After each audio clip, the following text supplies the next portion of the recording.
I augusti 2016 hade filmen Gatas Änglar premiär på Biox i Örebro. Men vägen till premiären var lång, då det tog 3 år att skapa filmen. Nu ska vi ta en titt bakom kulisserna i filmarbetet. Det hela började 2012 med tv-serieprojektet som resulterade i filmen sista året. Blev så uppskattat bland deltagarna att flera av ungdomarna uttryckte en önskan om att göra en till film. Karin Schill nappade på idén. Under våren sökte upp när kanalen Närke i samarbete med Studiefrämjandets arvsfondsprojekt Min berättelse pengar från Örebro kommun för att genomföra ett till tv-serieprojekt.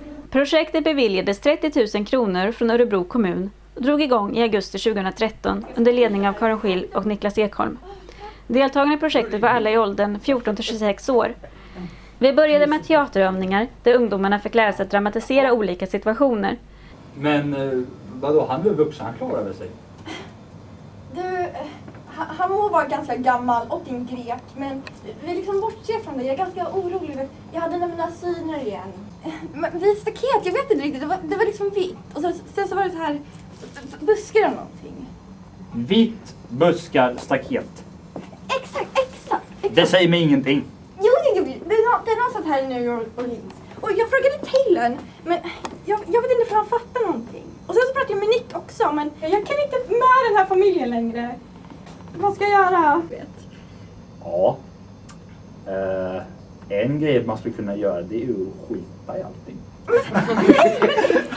Samtidigt påbörjades även arbetet med att skriva ett filmmanus.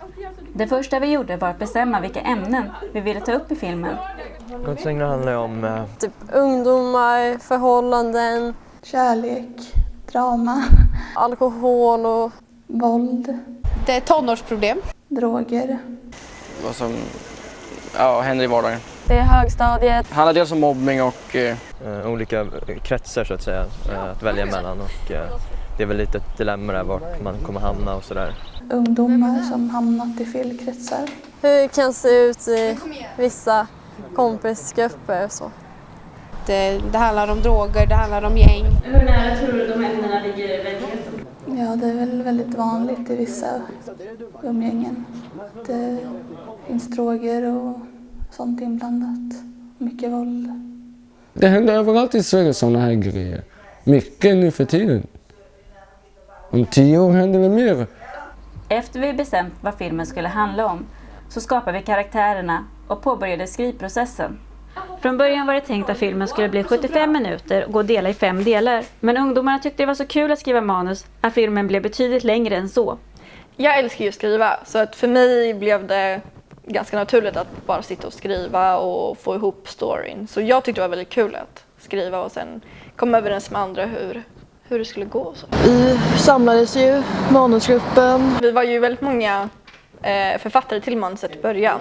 Så vi pratade lite, diskuterade lite vad som skulle hända i scenerna. Vad vi ville ha för berättelse, vad vi ville göra. Och sen delade vi upp vad vi skulle skriva om. Vi hade gjort upp olika avsnitt och vad de skulle handla om. Och sen gick vi hem och sen skrev vi det och sen skickade vi in till Karin och sen gick du ju igenom och se ifall någonting skulle ändras eller någonting skulle läggas till. Och... Det började med att jag och Hanna hade ett avsnitt som vi skulle skriva. Och sen nu har vi skrivit, jag vet inte hur mycket vi har skrivit egentligen för vi har varit ändrat om och sånt.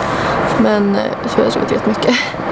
Efter 4 månader var den första versionen av manuset äntligen klart. Ungdomarna kunde välja vilka karaktärer de ville spela. Jag spelar Melissa huvudrollen. I början så tror jag att hon är väldigt blyg. Men sen när hon börjar träffa Nathalie så försöker hon bli lite mer som henne. Ja, jag spelar Nathalie. Och ja, hon är en väldigt komplicerad person kan man väl säga. Jag skulle kalla henne en bitch. Hon ljuger, hon är en idiot kan man väl säga. Hon är väl en av the bad guys i den här filmen. Hon går ju bakom ryggen på i princip alla och pratar om alla. Hon berättar ju för Mike att Melissa är gravid och sådana saker och mobbar folk, så hon är ju lite dålig av sig kan man väl säga. Jag tycker faktiskt jättemycket om Mike, även om inte folk kanske tycker om det, men jag förstår hans lidelse, jag förstår varför han gör de valen han gör. Liksom. Jag gör det lite som att han har lite problem hemma. Det fanns så mycket ut och härjar och kommit till, ja. Han är inte i fel sällskap, han är i rätt sällskap för att han är ledaren i det här sällskapet och han tycker om att vara i det här sällskapet. Där han känner sig viktig, där han känner sig behövd, där han känner sig att han är någon helt enkelt. Marcus är ju lite den här som typ som är med i gänget för att han vill ha några att vara med, men egentligen så är han en annan person. Så det känns som att han är lite felplacerad, för han är ju ganska förvirrad och virrig och flummig som person. Conny är liksom glad och sprallig. Lukas är väl lite av en no-lifer, tror jag. Han är ganska flummig och gillar att göra så här onödiga saker som att dra runt och röka hasch och mobba folk. Sen tyckte den här Harry att det var nog. Alltså. Till slut fick han ju nog. Sen sattes han på behandlingshem och sen där fick han en annan perspektiv på livet. Även om han hatar polis och stat så han krigar för rättighet, mänsklighet och solidaritet. Johanna är en jätteblyg tjej, fast när hon är med sina vänner så är hon bekväm. Hon är väldigt fokuserad och tror på sig själv. Lisa, hon är med i tjejbandet och spelar gitarr. Hon är lite sådär nedstämd av sig och deppig. Hon är väldigt uppåt, väldigt glad när hon är med vänner och hon är väl gängets pajas lite. Men sen när hon är själv så kan hon vara ganska, inte deprimerad precis, men hon är lite ledsnare för att det är väldigt många i hennes omgivning som inte är så snälla. Min karaktär är en väldigt osäker person som faller för grupptryck väldigt enkelt. Han är lite fjollig och är en mobbare. Fjortis, mobbare, en bitch. Ja, hon försöker vara den här populärtjejen, men istället för att egentligen få folk att gilla henne så hatar nog alla henne för att hon får mobba så mycket. Ja, hon är mobbad. Jag är med och mobbar en människa fast jag vet att det är fel. Men jag vill ändå passa in. Därför mobbar jag den här personen i serien.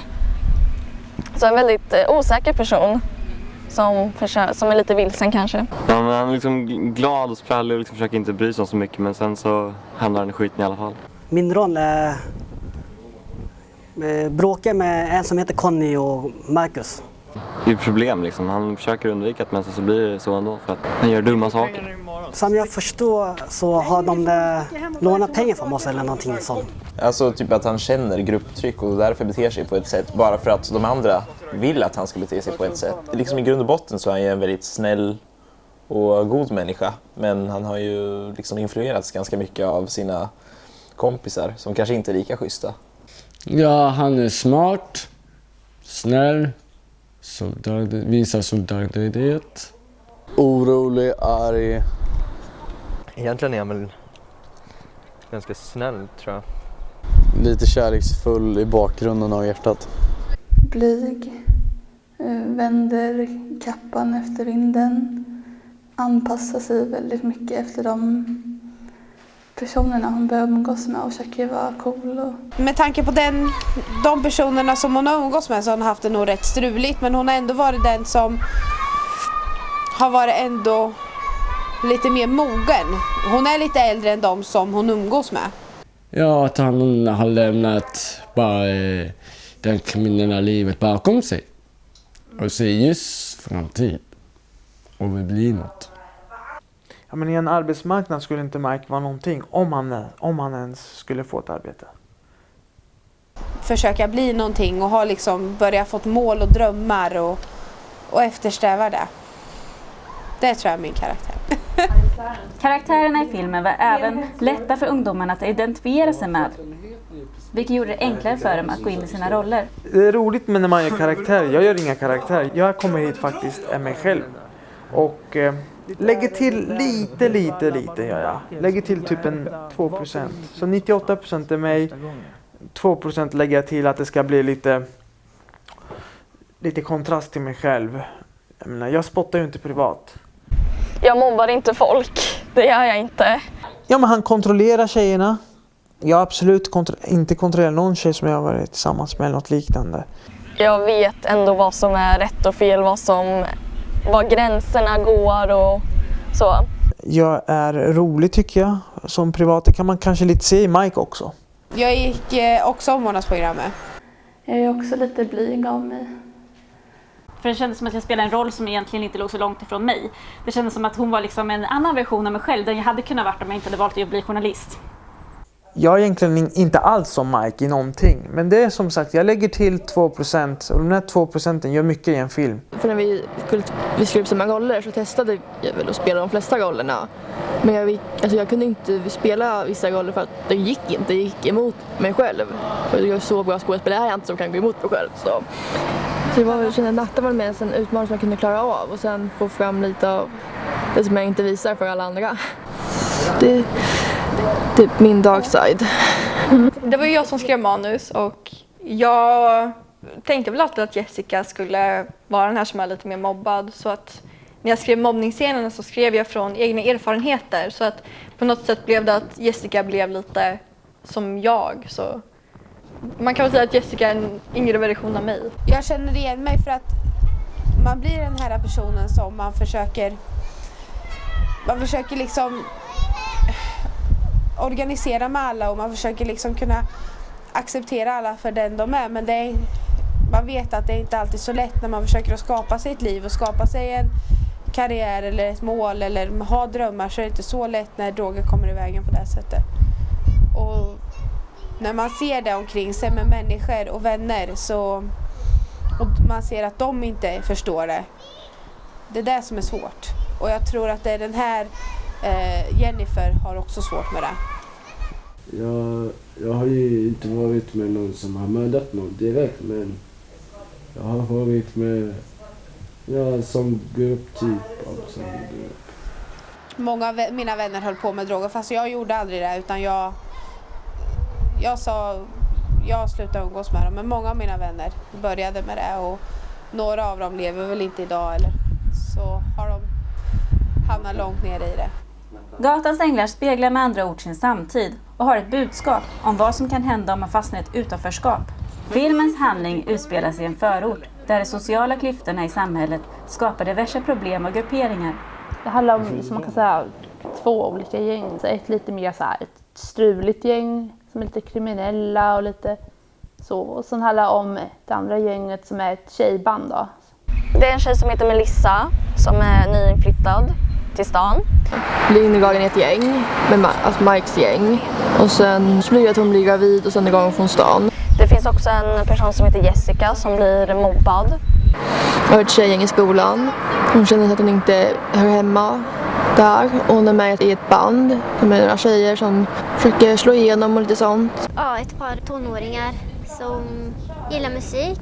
Men de blir inte accepterade av omgivningen.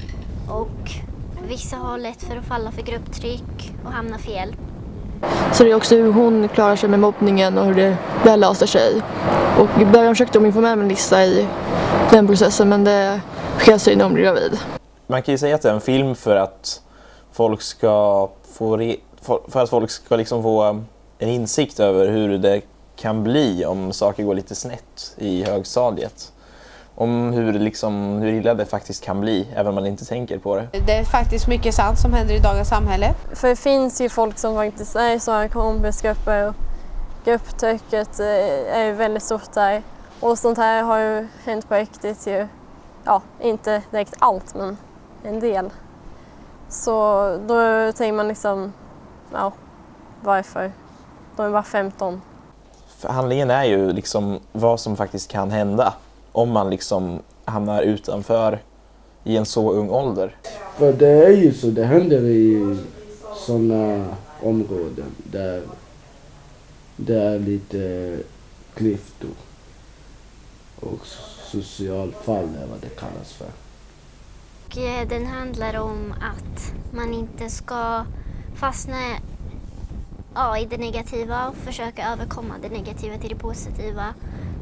Och sen försöker folk försöka passa in. Det är högstadiet, man vet väl själv hur det var i högstadiet. Men så försökte passa in hela tiden, hitta sig själv och möta svårigheter och så. En serie som kanske speglar en själv. I början av projektet hade vi ett 10-tal deltagare. Men då manuset innehöll ett 20-tal roller så behövde vi rekrytera skådespelare innan vi kunde påbörja inspelningarna. Det var Hyatt som frågade om jag ville vara med i någon filminspelning på en danslektion. Ja, min syster frågade om jag ville vara med. Jag kom med genom att jag känner Fanny. Och då ville hon att jag skulle vara med. Och då sa jag bara ja, varför inte? För att jag tänkte som en kul grej. Och då sa hon, ja nu är manuset klart, du kan väl vara med nu. Så kände jag att varför inte? Det var helt annorlunda från allt som jag har gjort förut. Men jag tänkte att jag ville prova något helt nytt. Då ungdomarna rekryterade sina kompisar till projektet så kom det sig att flera av deltagarna kände varandra redan innan inspelningarna började. Jag känner ju Fabian som spelar Viktor. Jag känner Elin som spelar Victoria. Kamera Sara. Jag känner Fanny, Elin. Hanna har jag träffat lite innan. Och sen så känner jag ju Sara som spelar Sara. Hon som mobbar mig. Och hon är min bästis, så det är väldigt åtskilt där. Vi blev vänner i första klass. Sen dess har vi hållit ihop i 8 år. Fanny och jag är ju vi är inte klasskamrater längre för vi har gått ut gymnasiet nu, men vi var och vi är vänner. Och det var ju hon som drog med mig lite i början, för hon började på det här projektet först och sen ville hon ha med mig för hon var väl lite rädd och ville inte komma hit ensam för hon kände inte riktigt någon. Så då följde jag med och sen kom vi hit och började, i början var väl inte jag så där jätteintresserad, men Fanny liksom pratade om det, var ganska engagerad och så, och sen byttes det väl lite att jag blev mer engagerad ju mer jag fick skriva och hålla på med det. I februari 2014 var det äntligen dags att påbörja filminspelningarna på Västra Ängelbrektsskolan i Örebro. Inspelningar brukar gå till så att vi träffas där vi ska filma. Oftast i Baronbackarna. Att vi samlar i studion. Sen går man igenom lite vad som står i manus. Vi tar utrustningen och sen går vi till stället där vi ska spela in och sen riggar vi allting. Kameror och lampor och ljud och allting. Och då brukar jag och Karin sätta upp kameror och fixa med ljudet. Och de andra som ska skådespela övar på, eller läser manus och förbereder inför inspelningen. Skådespelarna sminkar sig ifall de nu inte gjort det och sen går vi igenom manus, provar på där lite. Ja, vi börjar öva repliker. Och att vi har ett manus som man oftast har repeterat på förhand. Och sen tränar vi in den ungefär 1 timme. Sen går vi igenom manus lite, kollar vinklar och sen när det är inomhus då måste man tänka på ljuset. Vi har ju lampor som är väldigt varma. Sen provspelar vi utan kamerorna först. Sen kör vi liksom bara. Och att vi sen tar den scenen ett antal gånger från lite olika vinklar. Typ närbild och helbild. Och sen är väl också 180 graders regeln. Den är viktig att tänka på. Det är lite segt att komma igång och så, men sen när vi väl sätter igång så blir det kul och roligt. Och jag tycker ju mer man är förberedd på sina manus så går det lättare. Sen spelar vi in den i 2-3 timmar. För en scen ungefär. Det tar ungefär 10-20 tagningar för att det ska bli så bra som möjligt. Vi har lärt oss hur vi förmedlar en känsla. Inspelningarna var också en lärorik process för ungdomarna som fick lära sig om filmvinklar, ljussättning och hur man tar upp ljud. Ljudbommen ska inte synas i bild, men den ska vara så nära som möjligt för att få så bra ljud som möjligt. Det är viktigt att alla typ inte pratar i samma liksom, tonläge så, men att man får samma ljudnivå på alla så att inte någon pratar jättehögt och någon pratar jättelågt. Var någonstans ska ljudet ligga då? Mellan 6 och 12. Fast typ ingen kommer fatta det där, men det är mellan 6 och 12. Jag har lärt mig det. Då inspelningarna drog igång saknades fortfarande en skådis till den manliga huvudrollen Mike. Dessutom spelades den kvinnliga huvudrollen Melissa av en annan skådespelerska. Vad har du rört på då? Vad har du rört på? Kom igen, känn igen det leendet. Vilket leende? Det är sådär får det hela jävla dagen. Jag börjar kalla det för nykär-leendet. Vilken fantasi då! Nej men lägg av. Så kom igen. Vad har Mike gjort för program där? Han vill bara sig själv.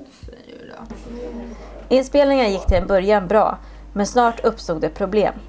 Den där är plan B. Första Melissa, hon kom inte alltid. Man är sur på henne och ett man då hade man ju all energi att okej, nu gör vi det här, nu ska det bli klart. Men när hon väl kom så var hon ju underbar som rollen då. Negativ där. Man har sina idéer som min pappa brukar säga. Hej, Viktor! Vad jag sagt med att kasta korrentomaskinen. Räcker med att Jessica skitar ner stället med sitt fulhet. Har jag vad du säger, Victoria? Kom så där med. Ja, just det. Jessica. Varför mår de det? Jag är väl annorlunda antar jag. Men du kanske inte vill vara kompis med mig. För men ifall du hänger med mig kanske man mobbar dig. Var inte som idioter. De som är idioterna. Jag tänker inte lyssna på dem. Det är folk som säger att jag fixar det här, jag spelar den här rollen, jag klarar det. Sen bara, inte dyker upp och bara, nej. Men jag vill ju. Men bara, nej. Och då blir det så sjukt för alla andra som verkligen vill vara med. Till sommaren hade situationen med tjejen som spelar Melissa blivit ohållbar. Och Karin fick ställa ett ultimatum till henne. Att antingen skulle hon komma på inspelningarna eller så fick hon hoppa av. Hon valde då att hoppa av. 4 månader in i inspelningarna stod vi alltså utan en kvinnlig huvudrollsinnehavare och fick leta efter någon som ville ta över rollen. Det visade sig att Elvira, som spelar Jussi i sista året, var intresserad. Men då hennes kompis Johanna också ville vara med hade vi plötsligt 2 tjejer som ville spela en roll. Rollen gick till Johanna, men då vi även ville ha med Elvira i filmen så öppnade vi manus och skrev in en ny karaktär.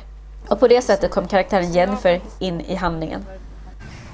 Speciellt lite eftersom att jag fortfarande har känslor för dig. Ja.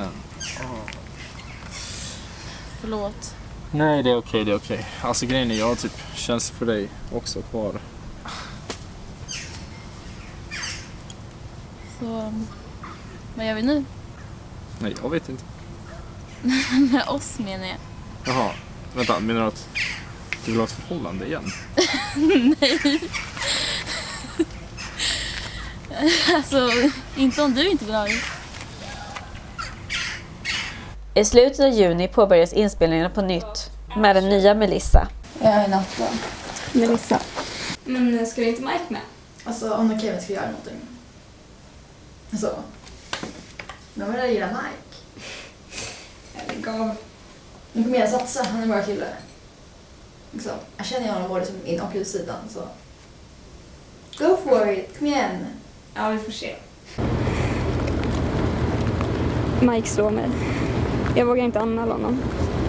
Varför det? Han vet om oss. Men Melissa, vill du verkligen vara med honom? Ärligt talat, jag vill vara med dig.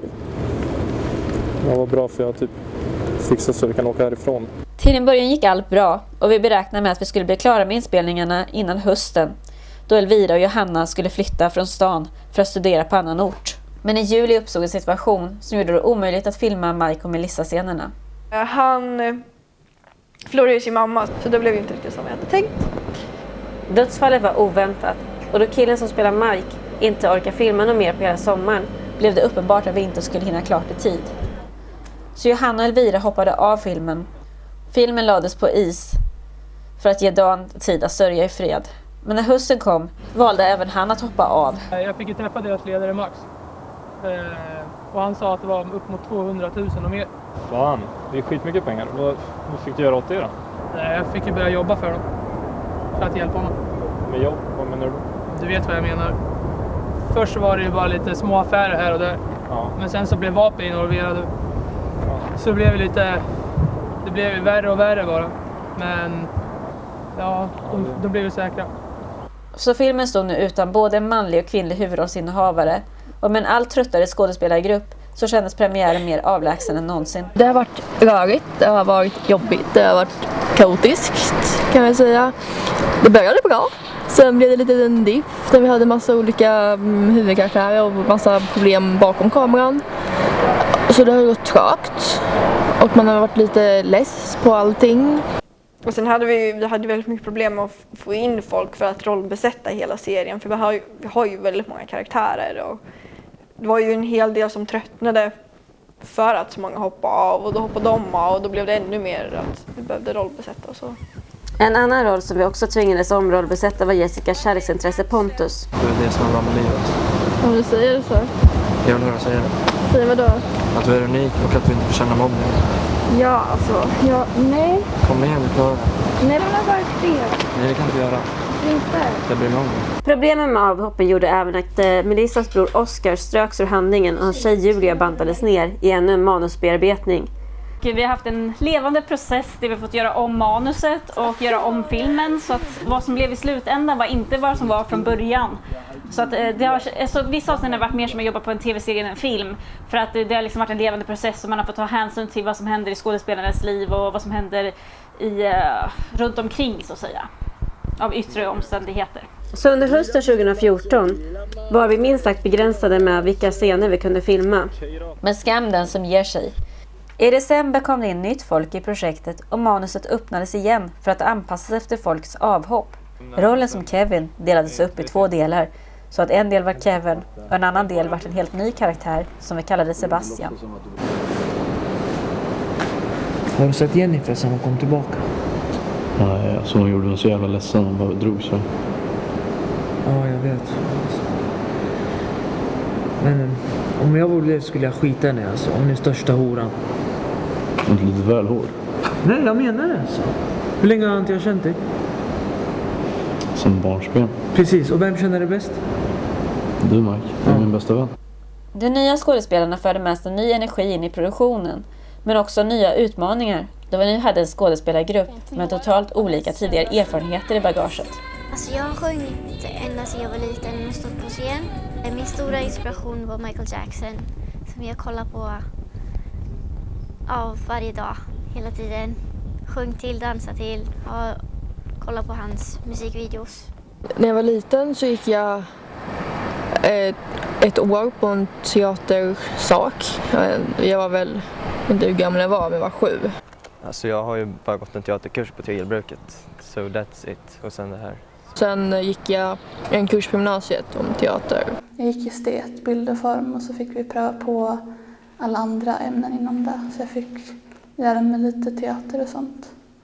Jag gick på musikteater på gymnasiet och där så hade vi produktioner och dans, teater och sång. Jag har ju varit med i den förra filmen du gjorde. Och sen har jag bara varit med i typ när jag gick i folkhögskola, var med i 2 olika teatrar. Men så jag har inte varit med i så mycket. Jag är mest van att sjunga och dansa och sånt där. Var det utbildning på Västerbotten i en skådespelarutbildning, Kalle Flygare.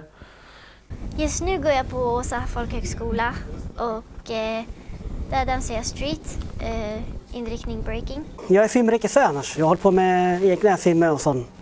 I min egen företag, B-Production, som ni kan se på YouTube.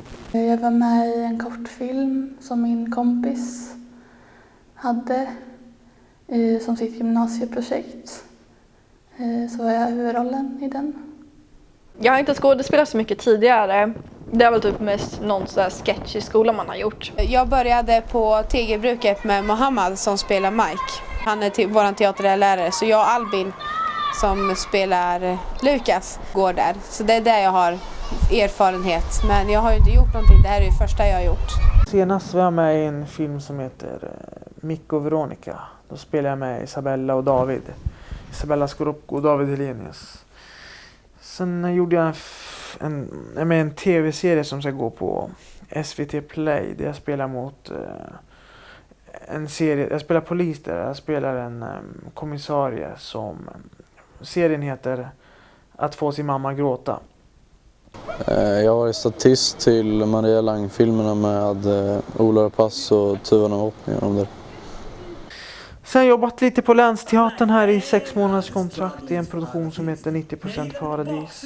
För de skådespelarna som var vana att jobba professionellt blev inspelningen av Gatans änglar något av en kulturkrock. Det var mycket strul med det liksom. Väldigt mycket strul. Jag har aldrig varit med om det här. Att folk inte dyker upp. Någon ska filma, någon ser en dagen efter. När vi ringer den, vart är du? Nej, jag är i Kanmanjaro någonstans. Vad fan, du ska ju filma idag. Man får mat, fika, lön. Ja, man får snacka med skådespelarna också. Ja. Nej, men det är en helt annan grej alltså. Det var det professionellt när vi väl satt igång liksom, tycker jag. När väl vi kommer dit till kritan. Då har det varit bra, men annars har det bara liksom varit lattjo lajban. Så jag kommer inte göra om det här, kan jag säga. Men även de skådespelarna som endast hållit på med teater tidigare tvingades att tänka om. Teater brukar ofta vara rätt överdrivet. Det brukar gestikuleras mycket och liksom sådana grejer. Men film, det ska ju vara så verklighetstroget som möjligt. Men inte ens de ungdomar som deltagit det sista året var förberedda på allt trassel som vi har haft med filma Gatans änglar. Alltså den andra filmen, det var ju lite trassel med den också var det, men den gick mycket snabbare. Nu gjorde vi bara på kanske 3 månader ungefär.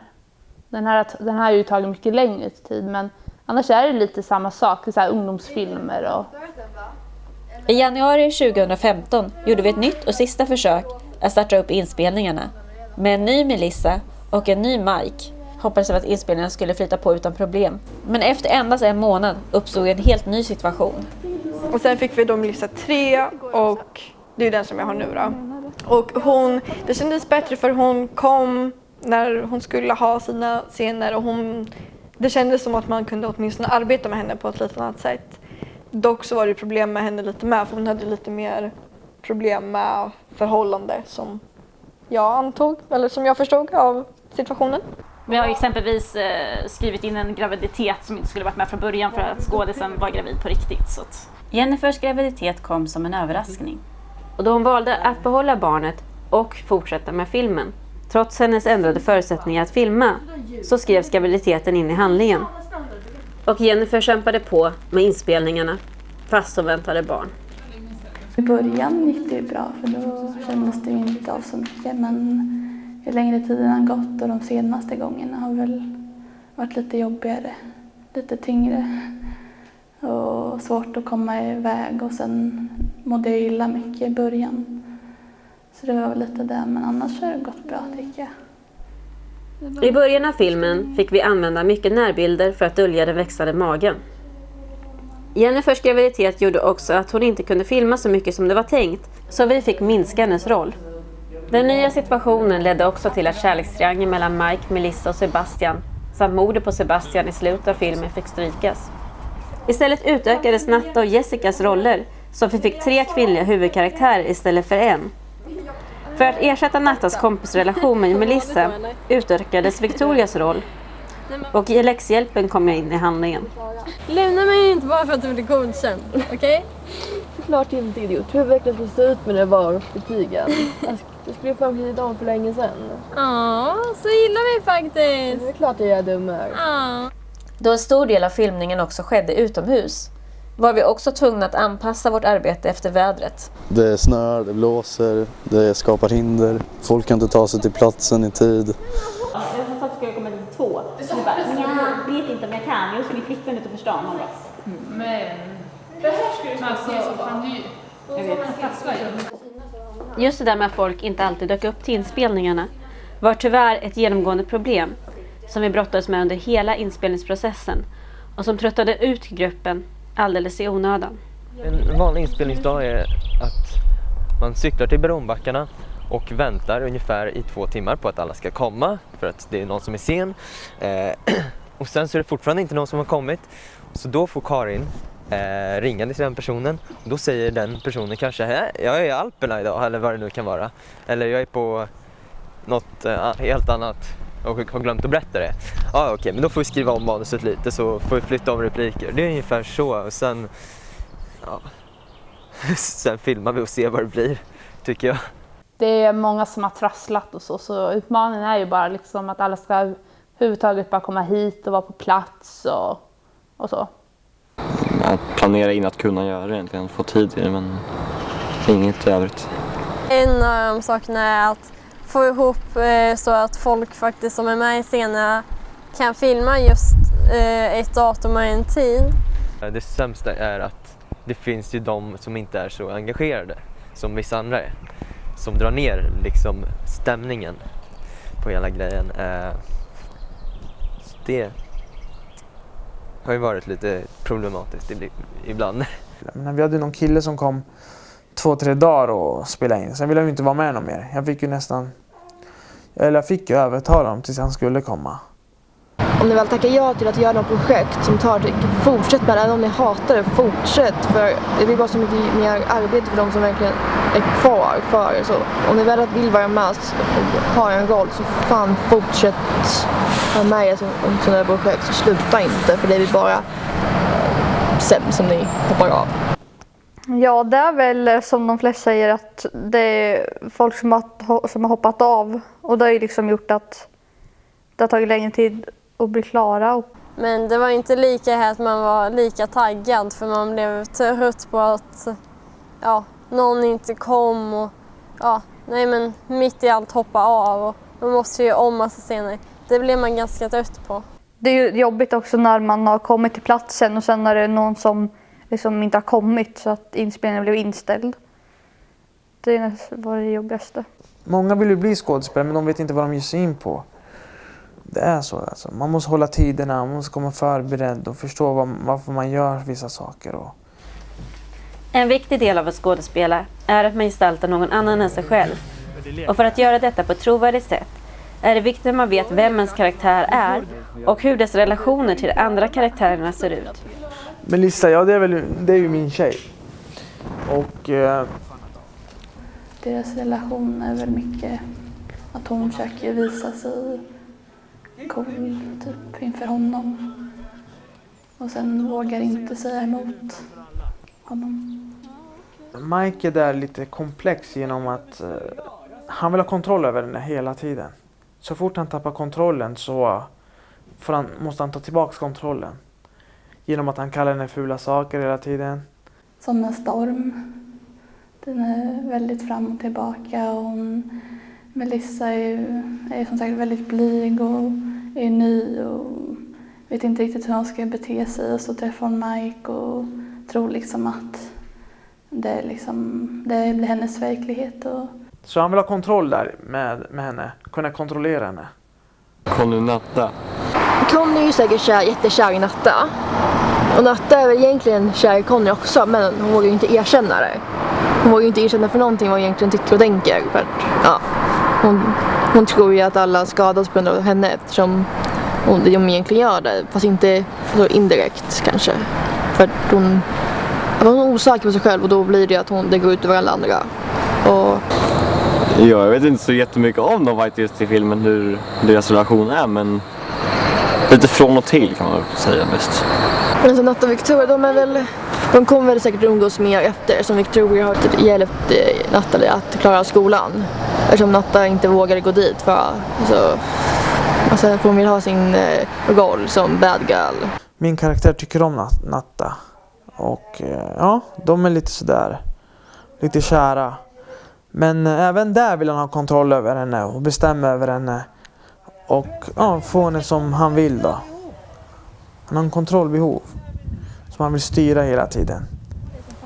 Han vill alltid ha sista ordet när han lämnar henne eller säger någonting. Den alltid sista ordet.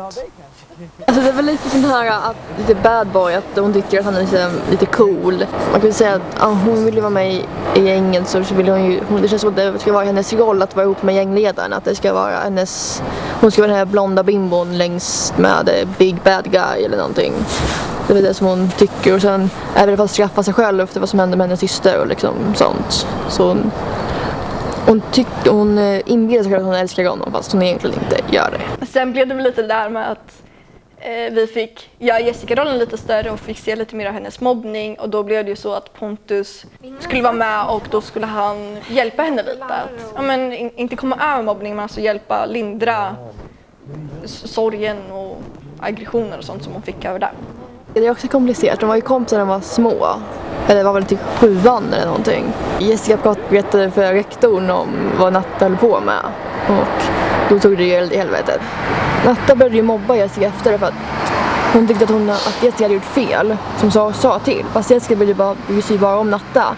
Men och just nu har de väl i slutet får de väl någon sorts vapenvila.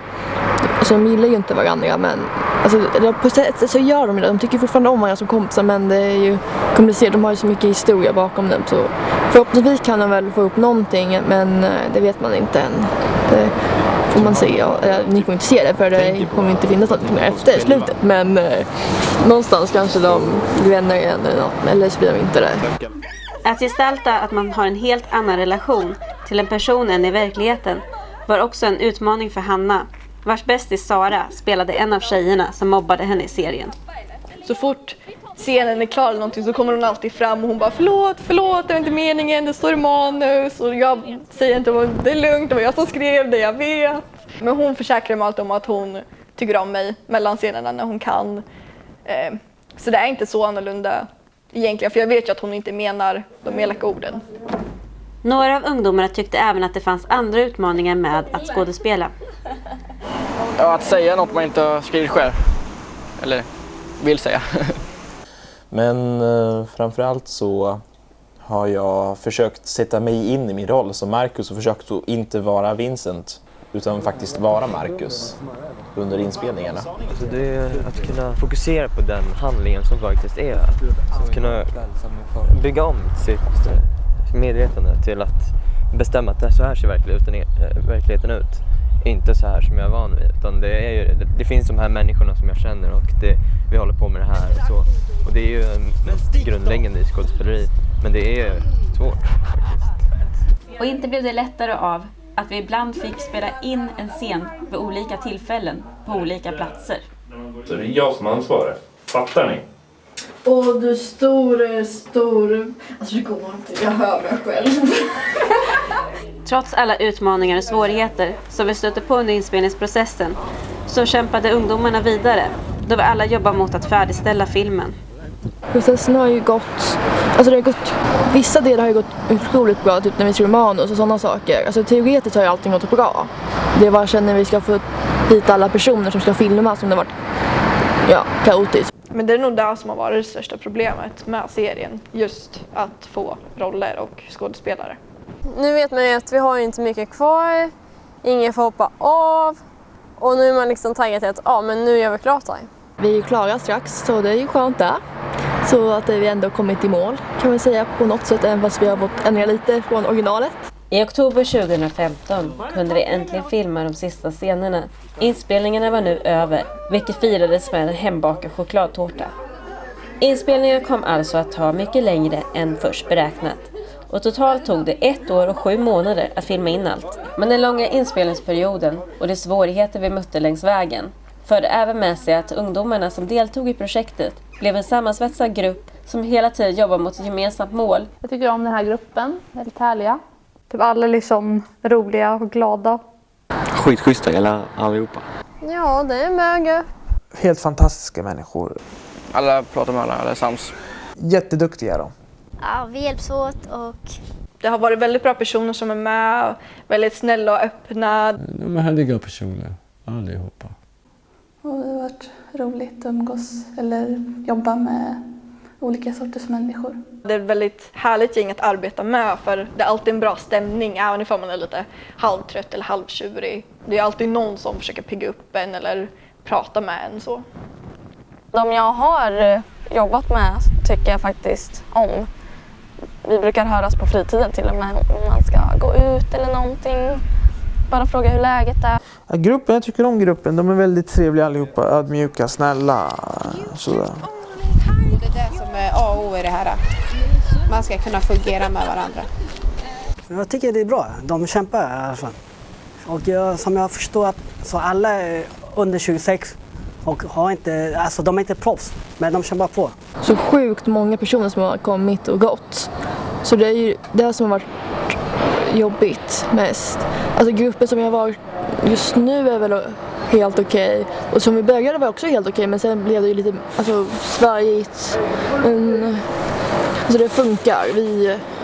Vi dödar inte varandra bakom kameran. Så.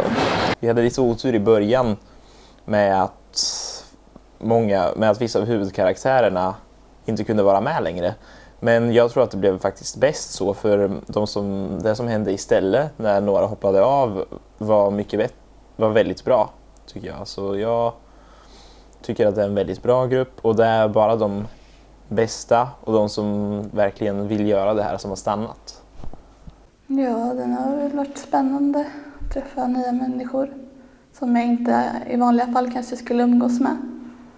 Många känner ju varandra sedan innan, så man kommer in lite som ny, men Det var ju några andra också som var nya så det kändes helt okej. Jag kom ju väldigt sent och många av de här kände redan varandra. Men att de har liksom kunnat släppt in mig på ett väldigt bra sätt, det är inte alla som gör det. Och det betyder bara att den här gruppen är väldigt bra och den är väldigt stark.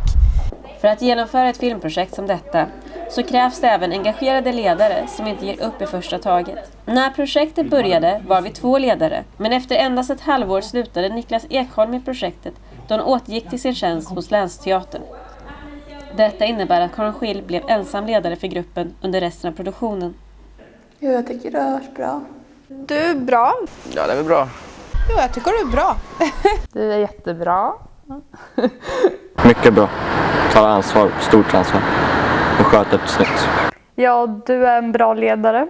Och utan det hade vi inte klarat det här. Ja, jag tycker det skött det jättebra faktiskt. Som sagt, du hade en bråkig skara också här som inte var vana med skådespelare som kom sent. Och kom de jävligt sent. Och kom de inte så. Lite dålig koll ibland. Jag tycker du är ganska duktig faktiskt. Väldigt så här neutral. Du ställer inte på någon sida. Liksom. Du säger att ja, men hon har rätt, han har rätt på sitt sätt och så. Så det tycker jag är bra. Jag tycker vi har fått för lite tid att gå igenom saker tillsammans. Så att säga. Prata igenom, diskutera vad det är som händer liksom, och hur karaktärerna har för relationer med varandra, vad handlingen faktiskt är för alla och sånt. Det har vi inte hunnit gå så djupt i. Jag tycker Karin är jätteduktig. Hon har alltid tid. Som vissa andra inte. Och hon är bra på att dirigera. Du har ju varit bra på att liksom visa hur man ska göra och liksom under scener och så tycker jag att det har varit bra att berätta liksom hur man ska göra och hur det ska gå till. Eftersom jag inte är så inne i skådespeleri så vill jag ha mycket feedback och det har jag varit bra på. Erik, kan du gå sådär? Typ lite... Jag vet inte, jag är inte. Vicka på rumpan! Lite högre upp med kameran. Ja, det där blir bra. Kameran åt andra hållet! Man kan gå upp där! Du vet bara när det gäller vinklar, ljud och sånt där så man läser väldigt mycket då hur lite inzoomning kan göra hela skillnaden på hur man ser just den vinkeln och så. Det är du som liksom bestämmer till att vi får en inspelningstid och får ta med all utrustning. Du är bra på att informera om var och när. Du är bra på att sköta allting med liksom var man ska träffas och hur det ska gå till. Du gör det som du ska göra. Du har ju fått ihop oss och liksom det här blir av.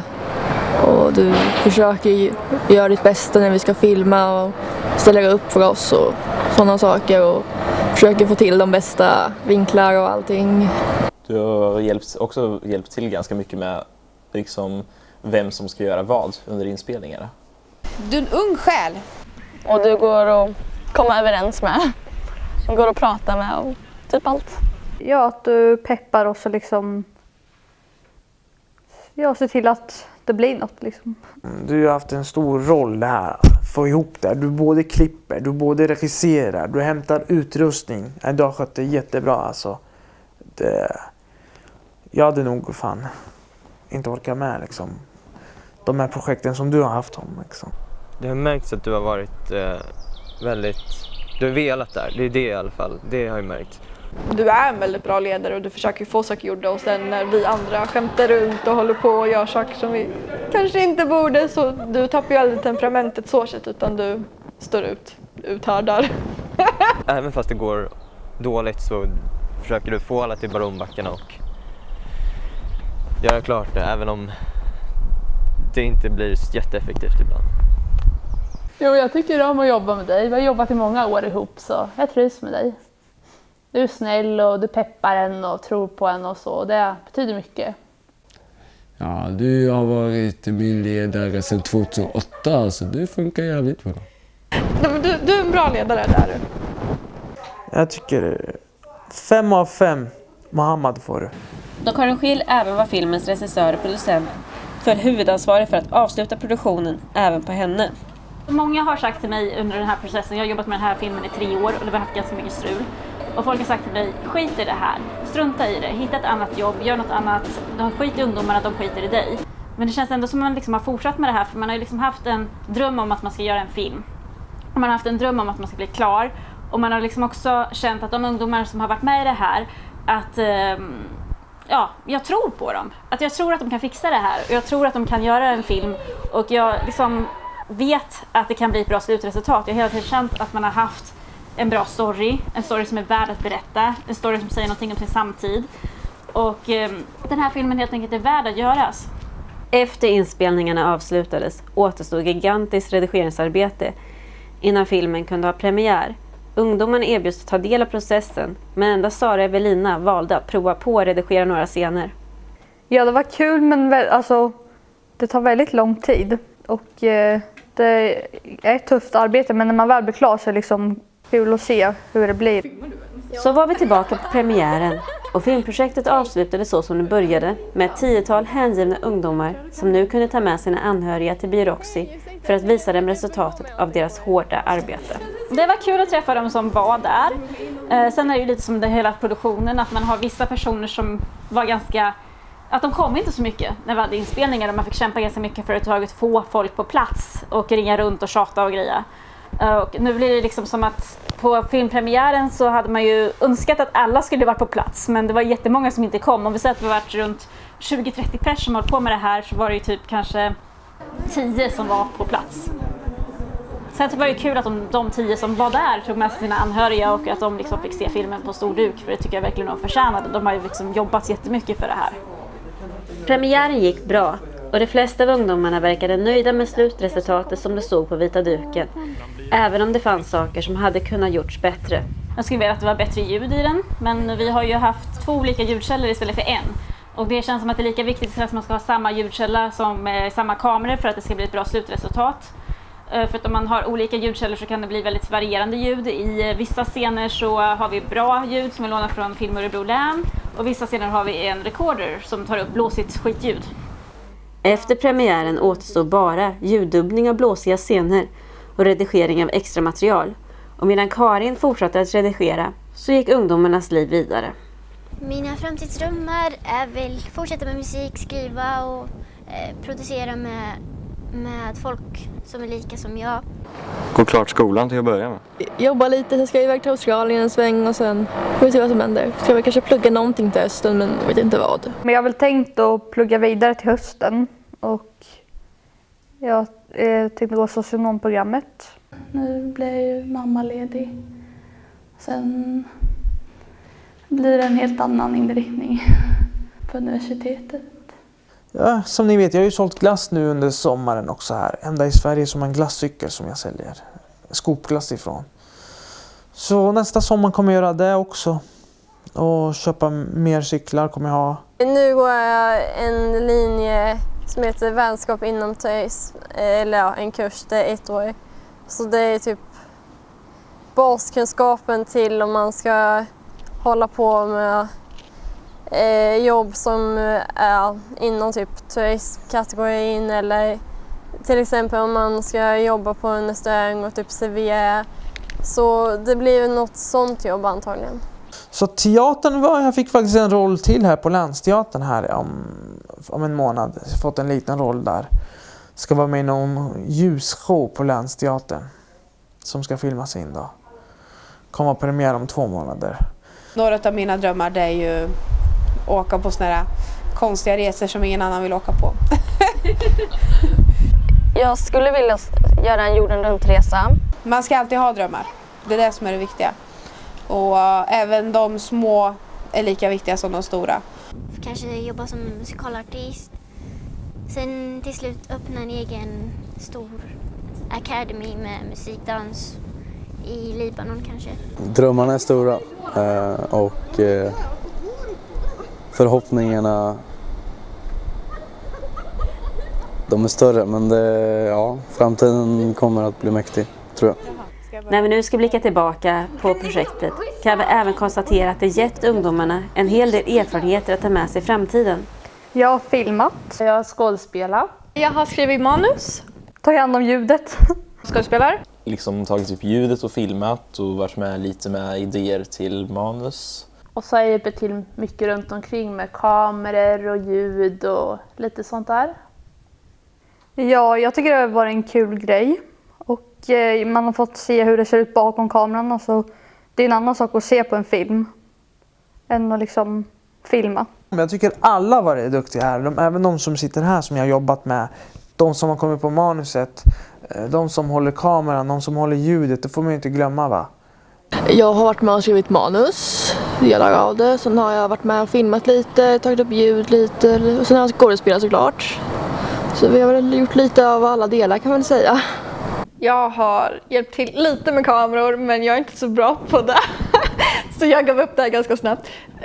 Men jag älskar att ta hand om ljudet för jag är nu inte skådespelare. Så då håller jag i Sven som jag älskar. Ungdomarna fick alltså prova på olika delar av en filmproduktion och tyckte att olika saker var roligast. Skådespela och hålla på med kameran. Inte ljudet, det är inte min grej. Jag gillar inte Sven. Ja, att läsa manus och... Alltså det roligaste med manus när jag och Hanna var hemma hos föräldrar så var och gjorde manus och ja, det var roliga kvällar. Sen har det varit kul, alltså skådespela ibland med. Liksom vara någon annan och spela en roll.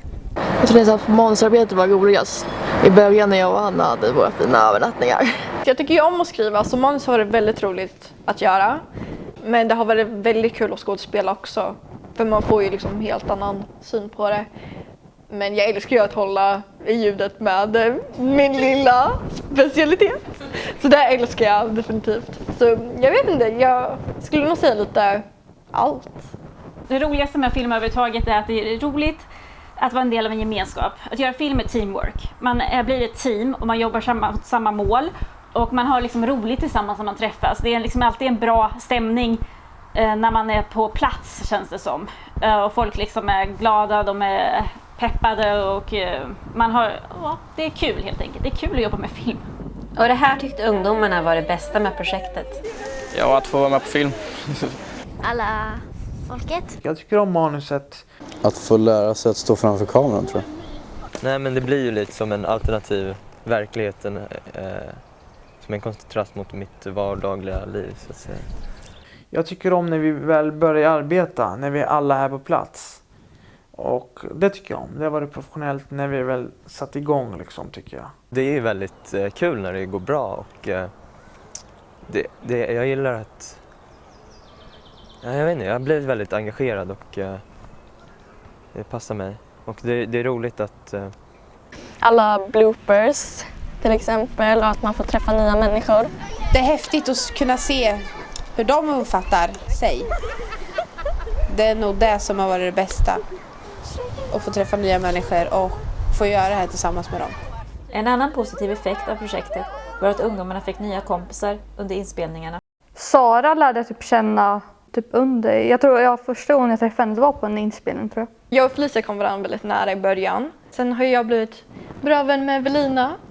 Inte som jag hänger med liksom på fritiden, men jag kallar dem kompisar när jag är här. Före jag började spela in så kände jag bara 4 stycken. Och nu känner jag ju i stort sett alla. Jag vet inte, men det känns som att man utvidgar kretsen av vänner ganska mycket när man gör sådana här projekt. Man kommer ju nära andra personer. Eftersom man pratar mellan scenerna och för man sabbar scenerna så sitter man ju och skrattar och så. Så att jag har ju lärt känna många, så sett. Men man är väl inte alltid så jättebra på att hålla kontakten hela tiden. Men projektet förde även med sig att en del av ungdomarna kom till insikt med vad de ville jobba med i framtiden. Sånt där riktigt drömjobb är ju att bli skådespelare eller jobba med film överhuvudtaget. Eller någonting med musik eller dans. Producent / musikalartist, singer, songwriter. Ja, det är väl att flytta till Stockholm och bli sjökapten till slut. Chef för en stor akademi. Kock ska jag bli. Lyckas inom filmbranschen som filmregissör. Ja, det beror på om man ska vara logisk eller inte. Jag är socionom. Så det är lite annorlunda än vad jag tänkte från början när jag började vara med här. Det är själva tanken som jag vill jobba med, är någonting som jag faktiskt vill gå upp till på morgonen. Jag vill ju bli författare, för jag älskar att skriva. Så det är typ där min passion ligger då. Jag skulle kunna tänka mig att ge ut en bok med mina texter någon gång. Åtminstone inte i början kan man inte leva på att vara författare. Men jag vet inte, kanske lärare, skådespelare, man vet inte. Vi får se vart livet vänder. Sen vet jag inte vad det är. Alltså det kan vara skådespela, men jag är inte jättebra på det. Och sen kan det ju också vara kanske hjälpa människor med någonting. Jag jobbar på Tegelbruk som teaterlärare också. Det ger mig någonting när jag går hem därifrån. Att jag får motivera människor som är där. Och de får ju bli bättre som personer också. För att som skådespelare blir du bättre som person också. Eftersom du jobbar så mycket, fruktansvärt mycket med dig själv. Om man gör det professionellt, om man gör det på riktigt. Alltså jag skulle vilja jobba med skådespeleri. Få någon roll i någon riktig film. Alltså någon stor betald film. Så vi får se vad jag gör liksom. Jag stänger inga dörrar om det är någon som vill ha mig någonting och någonting som jag brinner för vill vara med i. Men viktigast av allt kanske ändå är vad projektet har betytt för dem som har deltagit i det. Det har betytt jättemycket för mig. Jag älskar ju allting som har med film att göra. Allt från skådespela till bara titta på film till filma. Det är kul att få träffa nya människor. Det är nog själva människorna som bara påverkar mig, som jag har träffat. Eftersom alla är så snälla och trevliga så har det varit liksom kul att komma till inspelningen. Det har varit kul. Det har varit lärorikt faktiskt. Från att stå framför en kamera till en klar film.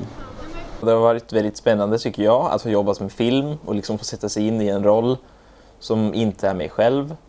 Och liksom, jag har dessutom fått mycket mer insikt i hur det kan funka under grundskolan om man hamnar lite snett. För jag har själv aldrig varit i närheten av det och aldrig liksom direkt tänkt på att det kan bli så. Så jag har ju verkligen fått så mycket mer insikt i hur det faktiskt är för vissa och vad som kan hända om det går lite snett. Ja, alltså det har betytt mycket för att speglas verkligheten. Alltså, på de ställen där det är solfall och klyftor. För jag har ju lärt mig väldigt mycket av det. Det är ju ändå kul att få komma in och se hur det är när man spelar in en tv-serie eller en film då. Det är ju en helt annan värld mot vad man är van vid. Och sen tror jag det har gett en del mycket erfarenheter faktiskt i och med det här med att man har kameror på sig hela tiden. För det är jag inte särskilt van vid. Att kunna fokusera på det som är viktigt och handlingen liksom koppla bort det som är oviktigt och så. Sen har jag liksom fått se hur man filmar och kul att läsa manus och liksom se när skådespelarna liksom spelar in. Och hur det är att jobba framför kamera och så. Det var kul. Göra någonting som är väldigt kul och man lär sig nya saker om hur man ska filma och vinklar och ljus och ljud och sånt där. Så liksom så sätt har det ju lärt mig väldigt mycket om hur procedurer går till, om typ manusskrivning, sätta upp och rigga allting och sen spela in som skådespelare, för jag skrev ju både manus och skådespelare. Så det har ju betytt väldigt mycket för att jag har lärt mig väldigt mycket. Och sen har jag ju även mött nya personer som jag kan dra lärdom av och man får en helt annan syn på hur sina typ favoritskådespelare och sånt, hur de har när de jobbar. Så på så sätt betyder det väldigt mycket för man får ju se en helt annan värld. Och göra film är inte glamoröst. Det är hårt arbete, det är skitmycket att tänka på. Men ifall slutprodukten blir bra så är det ju så jäkla värt det. Och även om slutprodukten blir skit så har man i alla fall haft en rolig resa tillsammans. Man har gjort väldigt mycket och man har liksom blivit ett team som liksom har samarbetat och folk har lärt känna varandra och det liksom har gett dem någonting i deras liv. Alltså, som exempelvis Mohammed postade på Facebook. Han kom inte på premiären för han är i Somalia, men i alla fall han postade på Facebook so proud of us, liksom, att han liksom får känna att han är stolt över vad vi åstadkommit, att vi har liksom gjort någonting, att det engagemang man liksom lägger ner på folk, att det liksom betyder något i deras liv. Egentligen kan man inte få en finare komplimang. Så trots alla problem med inspelningarna så var projektet ändå lyckat i det avseendet att det betydde något för ungdomarna. Och sen blev ju filmen också klar till slut. Även om det inte var en helt enkel process att nå dit. Sen har man gjort ganska mycket personliga uppoffringar för att få den klar. Och jag tror att alla som har varit med i processen har fått göra uppoffringar och liksom det har varit ganska tufft. Utan det har ju inte gått. Alla som har ställt upp ideellt, det är vi här allihopa som har ställt upp. Och även Mummel får ju vara med här också, få lite bra grejer. Vi får låna hans mammas lägenhet och hans egen lägenhet, hans mormors lägenhet. De har varit för det mesta bra. Ja, det var kul. Det var riktigt kul faktiskt. Ett av många projekt som jag vill uppfylla.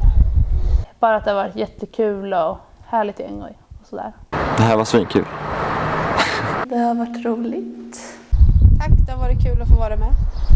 Det har varit jättekul att ni har tagit in mig på det här sättet som... Det är inte så många som skulle ha gjort det egentligen. Men jag kommer sakna ungdomarna. För att det känns som man har lärt känna dem och man har fått vara en del av deras liv i 3 års tid. Och vi har haft det roligt tillsammans ändå. Så att det känns liksom lite blandade känslor att den här filmprocessen faktiskt är färdig och att den här filmen är klar. Det är liksom, jag borde vara jätteglad men samtidigt så är jag lite ledsen. För att det känns liksom ändå som att det är lite tråkigt att släppa taget. Det har varit kul att göra det här. Och att det har tagit tid för det var lite trassel i början men det löste sig på ett fint sätt. Hoppas ni gillar den. Tack och hej.